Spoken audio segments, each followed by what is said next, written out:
नमस्कार। इन खबर में आपका स्वागत है। मैं विद्या शंकर तिवारी।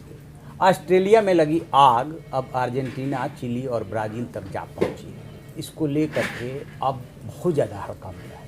अभी तक कहा जा रहा था कि 50 करोड़ बेजुबान जानवर मारे जा चुके हैं इसमें। अब खबरें जो आ रही है वो और ज़्यादा चौंकाने वाली है और दर्दनाक है।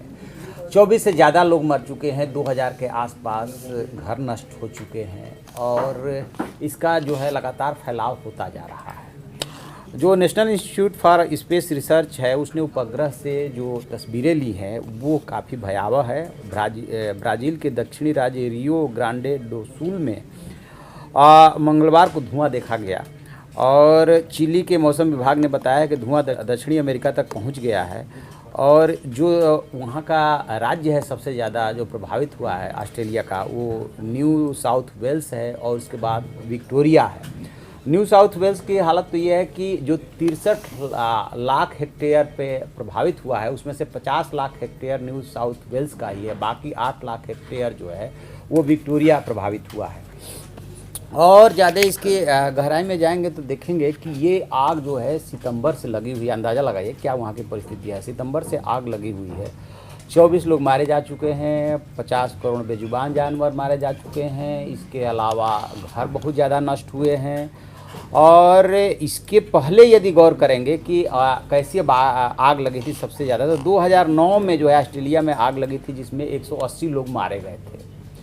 तो ये तो रही आग का फैलाव। लेकिन अब सबसे बड़ा जो सवाल उभर रहा है, एक लेमैन, एक आम आदमी जो जानना चाहता है कि ऑस्ट्रेलिया में ये बार बार आग क्यों लगती है, क्या वजह हो सकती है और वो कितनी भयंकर आग है कि इतना वेल इक्विप्ड और साइंस के इतना डेवलप कर जाने के बावजूद हम इतने दिनों से लगी आग पे काबू नहीं पा रहे हैं। तो इसकी वजह यही है कि वहाँ पे जो सूखी झाड़ियाँ हैं उस पर बिजली गिरने की घटनाएं होती है। अब ये आप सोच रहे होंगे कि बिजली क्यों गिरती है, सूखी झाड़ियाँ कहाँ से इतनी आती है। तो आप देख रहे होंगे क्लाइमेट चेंज पे पूरी दुनिया में बहस हो रही है। इसको लेकर के पेरिस समझौते से लेकर के और न जाने कितनी मीटिंगें हो चुकी।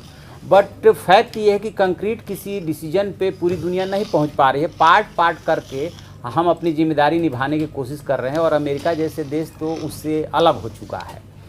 तो इसकी वजह जो बताई जा रही है उसमें से क्लाइमेट चेंज भी एक बहुत बड़ा कारण है, क्योंकि जो ऑस्ट्रेलिया का तापमान है वो इस समय 40 से 41.5 के बीच में चल रहा है। और ये माना जा रहा है कि 1950 के बाद ऑस्ट्रेलिया का तापमान 1 डिग्री बढ़ा है। तो जैसे वहाँ पे अभी तापमान 40-41 के बीच चल रहा है, तो ये आग लगने के लिए एकदम मुफीद मौसम है। गर्म है, शुष्क है, झाड़ियाँ सूखी हुई है। तो होता क्या है कि जब आग लगती है और उसका धुआं ऑब्जर्व होता है, बादलों में जाता है, तो कहते ये हैं कि उसका साइंटिफिक रिपरकशन ये होता है कि बिजली गिरती है। तो वो बिजली गिरते गिरते ये आग बढ़ती चली जाती है और यही हो रहा है वहाँ पे।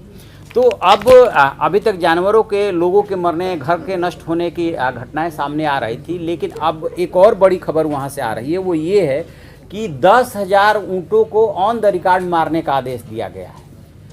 वैसे तो जानवर आग लगने से मर रहे थे, लेकिन अब की बार जो वहाँ पे मारने का आदेश दिया गया। ऐसा क्यों हुआ है? ऐसा इसलिए हुआ है कि वहाँ पे पानी की कमी हो गई है और पानी की कमी की वजह से ऊँटों को जब प्यास लग रही है तो वो घरों में घुस जा रहे हैं। एसी का पानी लोग जो इकट्ठा कर रहे हैं क्योंकि वहाँ उसका अदरवाइज इस्तेमाल कर सके, उसको ऊँट जो है चारदीवारी तोड़ करके घुस जा रहे हैं। तो अब उनके पास कोई विकल्प नहीं बचा है, लिहाजा 10,000 ऊँटों को मारने का आदेश दिया गया है।